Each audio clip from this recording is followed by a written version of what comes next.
శ్రీమాత్రే నమ. జయ గురు దత్తాత్రేయ నమ. ఈ వీడియోలో మనం అక్టోబర్ 6వ తారీఖు నుంచి 12వ తారీఖు మధ్యలో జరగబోయే వార ఫలాలు వృశ్చిక రాశి వారికి ఏ విధంగా ఉంటాయి అని పరిశీలించినప్పుడు ఈ వారంలో వీరికి లాభస్థానం చాలా అనుకూలంగా ఉండడం జరిగింది. లాభస్థానాన్ని ఒక గ్రహం చూసినా, ఒక గ్రహం వచ్చినా ఏదో విధంగా జాతకుడికి ఆ భావ కారకత్వాలు, ఆ గ్రహ కారకత్వాల ద్వారా సంపద, లాభం, శుభం జరుగుతూ ఉంటుంది. ముందుగా ప్రస్తుతం 11వ స్థానంలో ఉన్నటువంటిది రవి గ్రహం. రవి ప్రభుత్వ ధనానికి కారకుడు, ప్రభుత్వ సంపద కారకుడు. అందువలన ప్రభుత్వ ఉద్యోగస్తులకి ప్రమోషన్ లాంటిది రావడం, ప్రభుత్వ పథకాలు మీకు అనుకూలంగా రావడం, వృత్తిలో దశమాధిపతి లాభస్థాన ప్రభావం వల్ల వృత్తిలో ఆదాయం పెరుగుతుంది, గౌరవం, హోదా పెరుగుతూ ఉంటుంది. ముఖ్యంగా మీ తండ్రి గారికి కానీ మీ సంతానానికి కానీ వారి యొక్క ఏదో ఒక అభివృద్ధి, వాళ్ళకి ప్రభుత్వ సర్వీస్ రావచ్చు, పదవి రావచ్చు, ఏదైనా హోదా లభించవచ్చు, ఏదైనా వాళ్ళ యొక్క అభివృద్ధి మీకు గర్వకారణంగా ఉంటుంది. దాని తర్వాత బుధుడు, అష్టమాధిపతి లాభాధిపతి బుధుడు లాభస్థానంలోకి రావడం వల్ల ఆకస్మిక ధనలాభం, ఇన్సూరెన్స్ ద్వారా, చిట్ ఫండ్స్ ద్వారా, వారసత్వ సంపద ద్వారా మీకు సంపద లభిస్తుంది. ఇది ఈ రెండు గ్రహాలు బుధుడు రవి కలియడం వల్ల బుధాదిత్య యోగం ఏర్పడింది. దాంతో దశమాధిపతి లాభాధిపతితో కలిసినప్పుడు ఏమవుతుందంటే వృత్తిలో హోదా పెరుగుతుంది, గౌరవం పెరుగుతుంది. మొత్తం మీద విద్యార్థులకి స్కాలర్షిప్లు, వాళ్ళ చదువుకి తగిన ప్రతిఫలం లభిస్తుంది. ఇక కుజుడు రాష్ట్రాధిపతిగా, షష్టాధిపతిగా ఉన్నటువంటి కుజుడు అష్టమ స్థానంలో ఉంటూ లాభాన్ని వీక్షిస్తున్నాడు.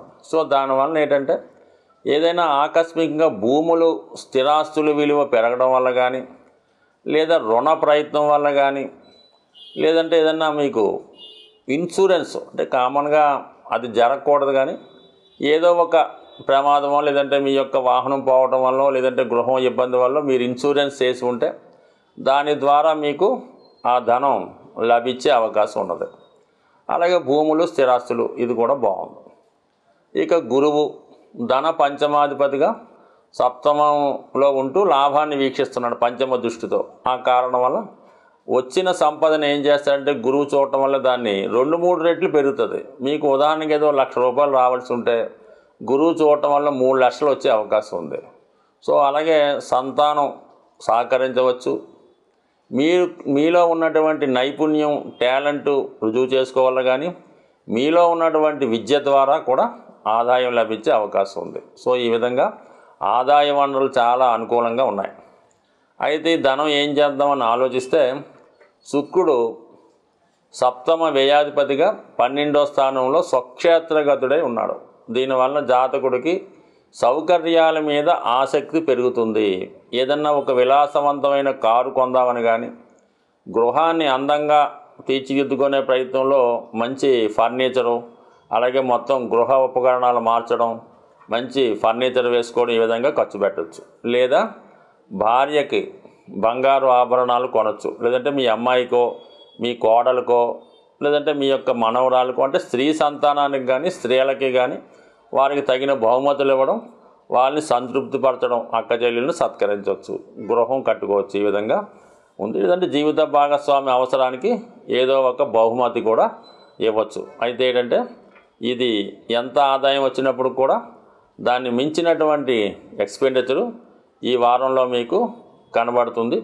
అలాగే మరి ఈ పండగ వాతావరణంలో మీరు కూడా మీకు ఉన్నటువంటి సరదాలు ఏదైతే మీ యొక్క జీవితాశయం ఉందో, మీ సరదా ఏదైతే ఉందో దాన్ని సంతృప్తిపరిచి దాన్ని కొనుక్కోవడం కానీ, సంపాదించడం కానీ వచ్చే అవకాశం ఉంది. లేదంటే మీకు అత్తవారి ద్వారా కానీ, భార్య ద్వారా కానీ బహుమతి రూపంలో ఏదైనా వాహనం లాంటిది ఈ వారంలో వచ్చే అవకాశం ఉన్నది. సో ఇంకా అర్ధాష్టమ శని ప్రభావం వల్ల కొంతవరకు మీ యొక్క సొంత ప్రాంతంలో ఉన్నటువంటి స్థిరాస్తుల మీద ఏమైనా ప్రాబ్లమ్స్ రావడం కానీ, అలాగే తల్లిగారి యొక్క ఆరోగ్యం విషయం కానీ ఏంటంటే కొంత ఇబ్బందులు వచ్చే అవకాశం ఉంది. విద్యార్థులు మంచి విద్యలో రాణిస్తున్నప్పుడు కూడా మరి వాళ్ళు ప్రస్తుతం హాస్టల్లో చేరే ప్రయత్నం కానీ వేరే రూమ్ తీసుకొని అక్కడ చదువుకునే ప్రయత్నం కానీ నెరవేరే అవకాశం ఉంది. సో ఇక్కడ గురువు యొక్క దృష్టి వల్ల జాతకుడు నడవడికలో మార్పు వస్తుంది, మంచి ఆలోచనలు మంచి అలవాట్లు రావడం జరుగుతూ ఉంటుంది. అలాగే మరి 9వ తారీఖు నుంచి గురువు వక్రించి 6వ స్థానంలోకి రావడం జరుగుతుంది. ఇప్పుడు ఏమవుతుందంటే మీకు ఆర్థిక త్రికోణం 2, 6, 10 భావాలు యాక్టివేట్ అవ్వడం వల్ల ఉద్యోగ ప్రయత్నాలు, గతంలో మీరు ఏదైనా ఉద్యోగం కొరకు ప్రయత్నం చేసి మానివేసి ఉన్నా, మీరు ఏదో కారణాల వల్ల ఉద్యోగం పోగొట్టుకుని ఉన్నా, ఈ సమయంలో మరి వారం చివరిలో తిరిగి మీరు పోగొట్టుకున్నటువంటి ఉద్యోగాన్ని కానీ బంధుత్వాన్ని కానీ లేదంటే ఏదో కారణాల వల్ల ఎడబాటులో ఉన్నటువంటి భార్యాభర్తలు తిరిగి కలుసుకోవడం కానీ ఈ గురుగ్రహ ప్రభావం వల్ల ఉంది. ముఖ్యంగా ఉపాధి అవకాశాలు పెరుగుతాయి, కొత్త ఉద్యోగ అవకాశాలు వస్తాయి. జాతకుడు గతంలో కన్నా ఎక్కువ శ్రమపడి తన యొక్క ఉన్నతినికి తగు విధంగా ప్రయత్నాలు చేయడం జరుగుతూ ఉంటుంది. ఫర్ ది సేమ్ టైం ఇంకా ధనస్థానం మరి గురువు వీక్షిస్తాడు. ఇప్పుడు అష్టమంలో ఉన్నటువంటి కుజుడు వీక్షించడం వల్ల ఆదాయ వనరులు కూడా పెరుగుతాయి, కుటుంబ ఆదాయం పెరుగుతుంది, మిగతా సంపద కూడా ఏదన్నా వృశ్చిక రాశి వారికి అన్ని రకాలుగా కూడా ఆదాయం ఉంది. అయితే ఏంటంటే ఒకే ఒక పొరపాటు ఈ రాశి వారు చేయకుండా ఉండవలసి ఉంటుంది. అది పంచమ స్థానంలో రాహు ప్రభావం వల్ల స్పెక్యులేషన్ కానీ షేర్ మార్కెట్ కానీ జోదం వాటికి వెళ్ళకూడదు, ఎటువంటి బలహీనతలకి లొంగకూడదు, పరిచయం లేని వారితో ఎటువంటి కాంట్రాక్టులు పెట్టుకోకూడదు.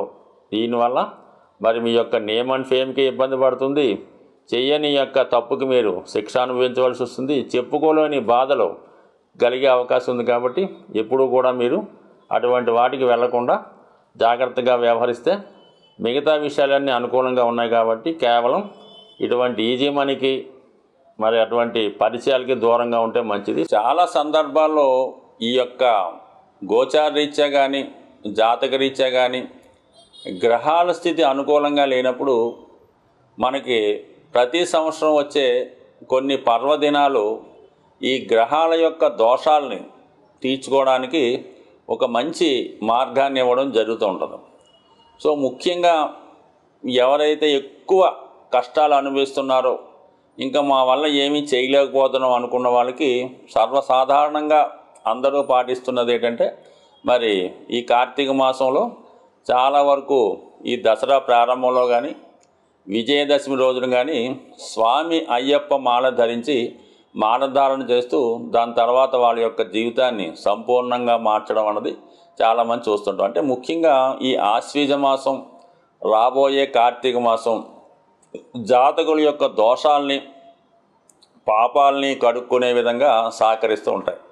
అంత పెద్దగా చేయకపోయినా ప్రస్తుతం ఈ వారంలో ఏర్పడినటువంటి ఈ దేవీ నవరాత్రుల్లో చివరి రోజైనటువంటి అక్టోబర్ 12 అంటే ఆ రోజు దసరా అనొచ్చు, విజయదశమి అనొచ్చు, ఆ రోజు నాడు మీరు ఏదైతే ఒక కార్యాన్ని ఒక దీక్షని చేపడతారో అది ఇంచుమించుగా మీకు అది విజయం సాధించే అవకాశం ఉంటుంది. కాబట్టి ఎక్కువగా మరి ముఖ్యంగా ఏంటంటే ఎక్కువ రుణ సమస్యలు అందరికీ కూడా బాగా ఇబ్బంది పడుతున్నాయి. జీవితంలో చాలా వరకు ఎవరు గొప్పవాడు అని ప్రశ్నించినప్పుడు అప్పుడు పూర్వకాలం అంటే కుబేరుడి కాలం దగ్గర నుంచి ఈరోజు మన ప్రభుత్వం వరకు కూడా అప్పు లేని దేశం గొప్ప దేశం, అలాగే అప్పు లేనివాడు గొప్పవాడని చెప్తూ ఉంటారు.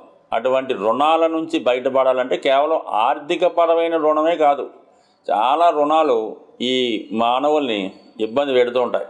అది ఏ రుణమో అవ్వచ్చు, అలాగే మనల్ని పట్టి పీడిస్తున్నటువంటి కొన్ని రుణాలు, అలాగే కొన్ని బలహీనతలు, కొన్ని ఆలోచనలు అలవాట్లు కూడా రుణాల కింద వస్తాయి. ఏదైనా మన బలహీనతల్ని వదులుకుంటే ఖచ్చితంగా సమస్యలు బయటపడతాయి. అయితే ముఖ్యంగా ఈ విజయదశమి రోజు మీరేం చేయాలంటే మీ యొక్క విజయానికి అంటే ఇది కొద్దిగా డిఫరెంట్గా ఉంటుంది. ఆ రోజు మీ సంకల్పం మీ మనసులో పెట్టుకోండి. అసలు ఏదన్నా అవ్వచ్చు, వివాహం అవ్వచ్చు, ఉద్యోగం అవ్వచ్చు, ధనం అవ్వచ్చు. మరి ఈ మధ్యకాలంలో ప్రతి నర్సరీలు కూడా మీకు మరి ఈ తులసి మొక్కలు అలాగే మారేడు దళానికి సంబంధించిన మొక్కలు అంటుకట్టి అమ్మడం జరుగుతుంది.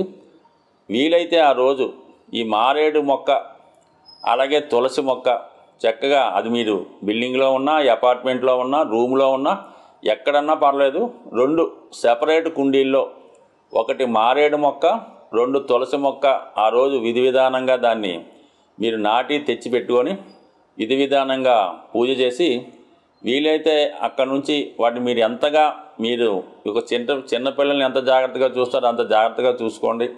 రోజు ఒకసారి మీ యొక్క కార్యక్రమాలు పూర్తయిన తర్వాత బయటికి వెళ్ళే ముందు ఒక నమస్కారం చేసుకొని చూసుకోండి. అవి ఎంత విధంగా మీకు అభివృద్ధి ఇస్తాయో చాలా ఆశ్చర్యం మాట. మరి అవి ఎంత బాగా పెరిగితే అంత అదృష్టాన్ని కలిగిస్తాయి మీకు. మరీ ముఖ్యంగా మీరు ఏదైనా పని మీద బయటికి వెళ్తున్నప్పుడు మరి ప్రతిరోజు ఈ మారేడు దళాన్ని తుంచడం, కోయడం చేయకూడదు. కానీ పాద్దన్నా పర్లేదు, భగవంతుడి దగ్గరైనా పర్లేదు. అంటే మారేడు దళం ఏంటంటే ఎన్ని రోజులైనా పూజకి అర్హత ఉంటుందన్నమాట. అటువంటి మారేడు దళాన్ని మీరు మీ పాకెట్లో కానీ పర్సులో కానీ పెట్టుకొని మీ కార్య నిమిత్తం వెళ్ళినప్పుడు 100కి 100 ఆ సక్సెస్ అన్నది రావడం అన్నది కొన్ని సార్లు చాలామంది విషయంలో రుజువైంది. కాబట్టి నమ్మకంతో ఈ చిన్న కార్యక్రమం మీరు అది వృక్షం నాటినట్టు ఉంటుంది, ప్రకృతిని పూజించినట్టు ఉంటుంది, మీ ఆర్థిక సమస్యలు కూడా బయటపడతాయి. అంటే కుటుంబంలో అందరూ చేయక్కలేదు.